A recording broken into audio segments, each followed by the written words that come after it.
Hi, everybody, and welcome to Wednesday's show. This 20th day of April has been on the cloudy side of things. It felt and looked like rain quite a bit. In fact, showers and some storms well to our west that are not going to play a factor in our short-term forecast. However, tomorrow that might not be the case, and showers are definitely likely on into your Friday. The good news is, and there is good news, your weekend looks perfect. A little bit cooler, definitely calm, clear, and nice, and a whole lot of sun. We'll talk more about your forecast in just a few moments. Our top headlines tonight will include a couple of arrests at the behest of local authorities. In one, I've showed some pics on Monday's program about a theft that took place in Morgan County, and one of our viewers recognized the individual in those pictures. The suspect has now been arrested. Thousands of dollars worth of materials and tools returned to a construction company, and I was there when it was handed over today, and we'll talk about the circumstances that led up to the arrest and how those pictures actually came to be.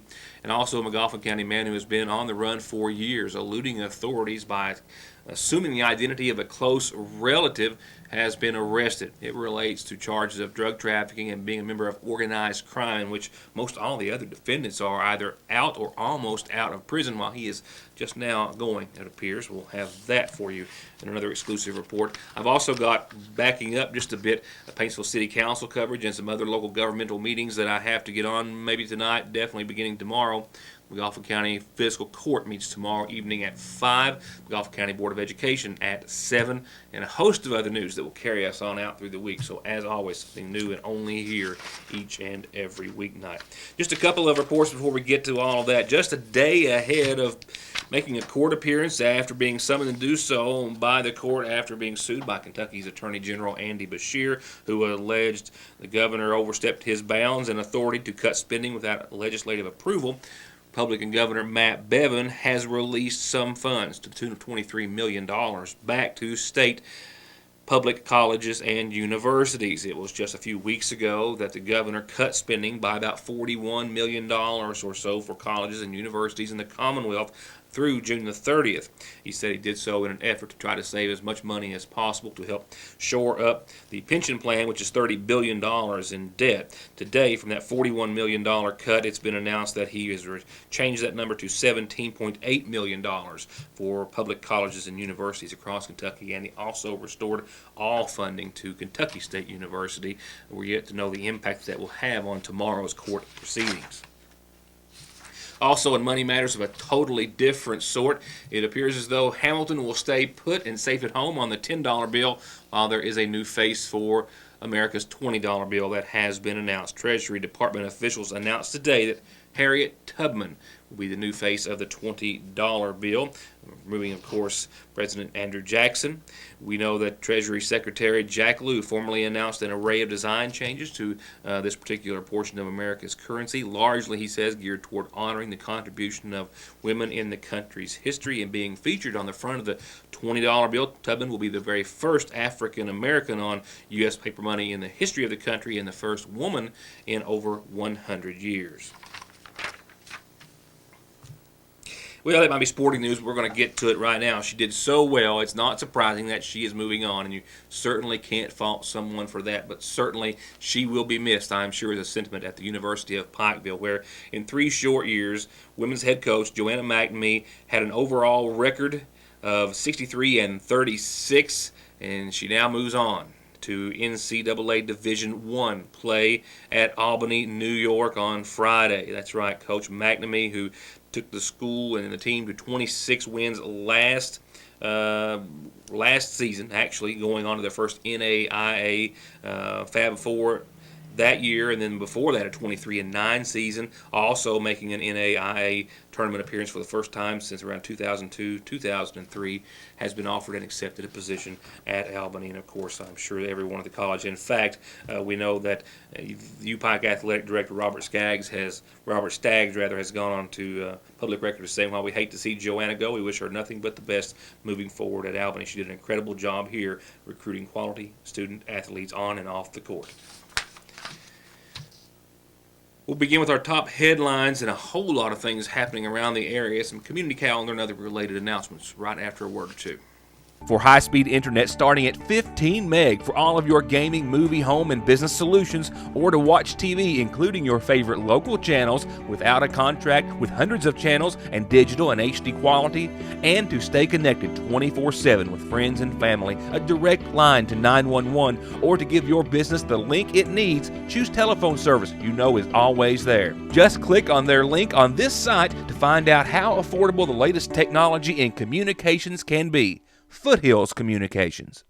As always, I wish to extend a very special thank you to all of our viewers who are here each and every weeknight. Tonight, one in particular, a special thank you, an unidentified viewer, and I do not even know the name, but I do know that a viewer caught Monday night's program, The Late Show, and saw some photographs that I had aired on behalf of an area police department looking for a suspect wanted in a theft of several thousands of dollars worth of items taken from a construction company at a job site off of 172 in Morgan County. And following that story and arrest, we have learned that this arrest actually took place as a result of a culmination of efforts by several people, including our program and several agencies as well. Beginning with an employee of a construction company. The company, Frederick and May, out of West Liberty, a victim of theft in Morgan County on a job site where they're doing some bridge construction, where after 2 failed attempts, on the 3rd try, a thief made off with over $7,000 in tools, equipment, and materials. It all started night before last, right after you ran the pictures on your show. I was contacted about midnight from an individual in the county, said that he believed that the individual we have in jail at this time was the one. I actually in turn talked with the Morgan County Sheriff the next day, got some more information on it, and we went to the house of the subject, and we actually had a misdemeanor warrant on him to serve hit, and while we were there we were able to obtain and find most of the property taken from the job site in Morgan County. These are the pictures that Sheriff Carson Montgomery is referring to, captured on a trail camera that was hung nearby the scene of the crime, after employee Tommy Ball came to work on not one but 2 separate days last week and found evidence of an attempted robbery. Just 3 or 4 of the more than 200 pictures that were captured by the trail camera and then shared with the West Liberty Police Department. And then I shared them for West Liberty PD on Monday night's program. Come 2 nights in a row and tried to get into our tool house. He failed from getting in, so I put up a camera on the tool house, and the next night he come back and got in it and took all the tools, and we got a bunch of pictures of him. The first night he left a big bar he was using trying to break in the tool house, and I set it inside the box, and the next night he come in, he got the box pried open enough to reach in there and get his big bar back out. So, but he never got in the box that night. It was the 3rd night before he got in the box. The box, a dynamite box as they call it, which is a relatively safe place to keep tools and other materials on a job site, as they were on the bridge project on Route 172 in Morgan County. But after several hours on site, captured, as I said, through more than 200 photographs, the suspect made off with several items, most all of which recovered at his residence yesterday afternoon. Cutting torches, skill saws, drills, hammer drills, extension cords, and a generator and a leaf blower. They figured it up to be around $7,000 worth. Sheriff Carson Montgomery says that he and his department recovered most all of the stolen items at the residence of 31-year-old Melvin Scott Garland. He lives in the Sand Bottom area off of Route 7. It was there that they discovered the items covered by a tarp behind his home. Everything on the list that was reported stolen recovered so far and accounted for, with the exception of a small Honda generator and a leaf blower that authorities are still trying to locate. He was actually charged with a misdemeanor theft case at this time with us, but we expect to follow up with felony receiving charges here in this county, and I'm not sure what Morgan County actually intends to do at this time. Ball and another Frederick and May employee came to McGoffin County today and recovered all the merchandise that had been recovered by the McGoffin County Sheriff's Department. And it was also discussed that it may be standard operating procedure from this point forward to have trail cameras or the like at work sites for the company. Which might be a good idea for all of us to follow. I'll be right back with more headlines just in a moment. Headlines in a moment. Before I get to calendar announcements, a few stories that I'll forward on over to the calendar in lieu of reminders very, very soon. But first up, May 5th is the National Day of Prayer. Christians all over America, it says, are going to gather to seek God's intervention in our nation. It says you are asked to be a part of this historical day when we set aside our denominational affiliations and differences and come together to pray for a great nation. They are meeting between 11 and 1 on May the 5th, and we'll be here very soon, across from City Hall in the large grassy lot. And it says, let's unify our hearts and see an awakening in America. They hope that you and your church will be a part of this event. They've got a Facebook page, National Day of Prayer, Magoffin County, if you need to find out more. I've got a phone number that I'll include on the calendar announcement I forwarded over there in the coming days. But National Day of Prayer to be recognized here in Sagersville on May the 5th. Just a reminder, as I have been forwarded one, the Magoffin County Rescue Squad media auction is quickly approaching on Thursday, May the 5th, then the 6th and the 7th. They will be, of course, conducting their 37th annual media auction, and you're reminded and please encouraged to help support this all-volunteer nonprofit organization. If you have some items that you can drop off, monetary or otherwise, to be auctioned off for their support, you can do so at the Magoffin County Rescue Squad building. It's pretty much manned on a regular basis this time of year. You can also call 349-5500. As I mentioned earlier, the Magoffin County Fiscal Court meets tomorrow. The meeting time has been set for 5 o'clock tomorrow. They are going to discuss the purchase of a few vehicles, as well as an appointment to the Big Sandy Ad Board, open some sealed bids, and some other items to be discussed. We'll have a camera there and a report the following day. And from our friends who are recognizing Child Abuse Prevention Month, they have put together a horse show. All this in honor of children who have been abused and or neglected. And it's actually, I'm being told right now, this Saturday, April the 23rd, at 4 o'clock here at the Equestrian Park in Sayersville. Looks like I see 26 classes. Gates will open at 2:30 this Saturday. It's just $5 to get in. If you have any questions, you can contact Marika Collett at 359-2659 or our friend Tammy Poe at 349-3122. I'll put that on the calendar. Only a couple of days left to be able to remind you about a big horse show supporting Child Abuse Prevention Month here in Sayersville this Saturday, 4 o'clock. Showtime, gates open once again at 2:30. Magoffin County Board of Education meets tomorrow evening at 7. That's a regular session meeting. I'll have a camera there. And another report. I've got a lot of news to try to get caught up on. And with that, I'll turn over to the other reminders that we have via tonight's Magoffin Farm Bureau Community Calendar. I hate to say it like this, but Monday's going to be here before you know it. But that's a good thing in this respect. Each week, a lot more community members are showing up and joining the rail trail walk bike activities provided by the Magoffin County Diabetes Coalition and their multiple community partners. Last week, over 50 people came out and biked or walked the trail, and they continue to do this each Monday for the next several Mondays, starting at 5:30 at the Jane Bashir Trailhead there in the Meadows area through May the 23rd. Prizes, big prizes awarded weekly. Everyone's encouraged to attend. Coalition wants to thank those that participate and support the activities, the Rail Trail Committee members, Rainbow Girls, and the Magoffin County Rescue Squad, and hope you'll join them Monday at 5:30. Just one last quick reminder about the raised bed garden workshop with a hands-on demonstration tomorrow at noon at the Magoffin County Extension Service, and they'll tell you how to get the most of that out of their next session Friday at noon. And also from the Extension Office, the World of the Hummingbird, as presented by Bill Gordon from the High Adventure Wilderness School. That is tomorrow evening at 6 at the Extension Service. This is a completely cool evening, exploring the world of the amazing hummingbird, a fascinating look into new research about its life and habits, and they're giving away some hummingbird feeders for door prizes. It's free. You need to join them. And it's not free, but you could win some big bucks at the second annual Sayersville Volunteer Fire Department tournament. Just $100 per boat to enter.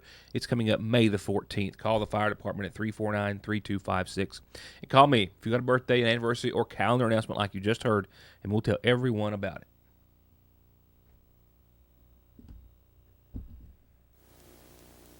Our other top headline tonight, a Magoffin County man wanted by local, other county, and federal officials as well on charges of organized crime and drug trafficking related to a drug trafficking ring that involved, I'm told, he himself, 2 of his siblings, and their mother, and other individuals in Wolfe County and possibly elsewhere. This one particular individual has been on the run for about 4 years until now. In fact, most all of the other defendants have either already served their time or are about to be released in the case. Yes, it involved some local people and some people that had Wolfe County connections also. The case actually involved in most of it in Wolfe County. We arrested 3 of them. The 4th one's been on the run since 12. We were able to locate him yesterday and arrest him and turn him over to the proper authorities. He was a hard one. He traveled through the hills all the time on a 4-wheeler, and he was here, and he was in Wolfe County, and he's in Breathitt County, and we just followed up on it, and finally we were able to locate him. We got some tips that he may be living in a camper behind his mother's, and that's where we found him. Sheriff Montgomery, Deputy Neil Adams, and their department found 41-year-old Jeffrey Lykin staying, as the sheriff mentioned, in a camper behind a relative's home on the right-hand fork of Oakley. They approached the camper early yesterday morning, prepared for him to run if he was aware that authorities were present. However, he tried once again, as he had done numerous times, the sheriff believes, not just with the McGoffin County Department, but with others, to give a false name, the name and information of a close relative that he'd used to elude authorities for all these years. He's originally charged for trafficking in the first degree and organized crime. It's possible that he will be charged with giving false name to an officer several times. He had his first cousin's name, social security number, address, everything down pat, and he was using it. And they were similar in looks, and he actually got by with it several times. Not just here, but probably elsewhere. Elsewhere, I'm sure.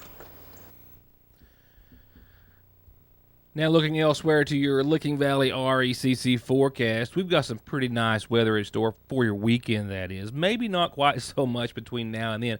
Tonight's not all that bad. 58 degrees was where we're going to fall. I'm still at 84 degrees right now at 6:30 or near to it. Mostly cloudy skies, winds out of the south, southeast, anywhere from 6 to maybe gusts of 17 miles per hour at times. Right now, I've got a 3-mile-an-hour wind out there and a peak of 5 miles an hour a few moments ago. So I'm experiencing lighter numbers than that, but nevertheless, it's all out and ahead of a system that's going to make some changes starting tomorrow. Thursday, well, the clouds actually they are part of it out in front of it, but nevertheless, Thursday a slight chance of some showers. Then maybe a chance of showers and thunderstorms to the tune of 30%. I think for the most part after 2 o'clock on your tomorrow, still mostly cloudy. Winds out of the south for the most part, 8 to 13, maybe 20, 25 mile per hour gusts at times. Can't rule them out. Shower chances, though, increase into your Thursday night, and about a 60% chance with precipitation amounts, maybe 1/4 of an inch in most areas, but some isolated spots under some heavy downpours, moderate to heavy downpours. Could see a little bit more. Your Friday looks even wetter, with showers likely, thunderstorms possible in the afternoon certainly. Continue mostly cloudy skies. The temperatures continue to fall as well. 71 and 49 across the board on your Friday, which is very close to temperatures on your Saturday, but it's not going to feel like Friday at all. It's going to be completely clear. All the showers, clouds should move right on out. We should see mostly sunny skies left behind, clear skies that night, and 71 and 46, a bit more mild, but certainly nice and welcome. Sunday will warm up close to 80 with more sunny skies, more clear skies, 79, 54. I think we'll start off next week at that 80-degree mark with mostly sunny skies. By Monday night, that's our next bout of clouds and potential showers, and they could stick around through several days of next week. So if there's a bright spot, indeed there is in your forecast, it's Saturday and Sunday. Well, I know I referred to it at least once, maybe twice during the program, so just suffice it to say that a whole lot of news to report and gather and cover before this week is out. I'll try my best to get it all squeezed in before the end of this week, so be sure and join us back here tomorrow night for more of your news today. Thank you for watching and enjoy your Wednesday.